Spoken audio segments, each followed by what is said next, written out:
ഒരു സ്വപ്നം പോലെ കൺമുന്നിൽ കണ്ടേ പല നാളായി കാക്കും ആശകൾ കലിതുള്ളും കടലും ഇരുളടയും കാടും വഴിയായി തീർന്നീ യാത്രയിൽ അനുരാഗം തോന്നിപ്പോയ അവരെന്നെ പോയി അപരാധം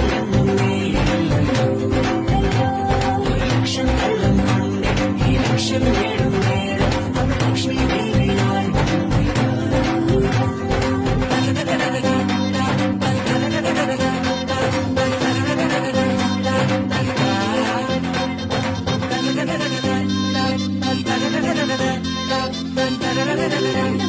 Bye.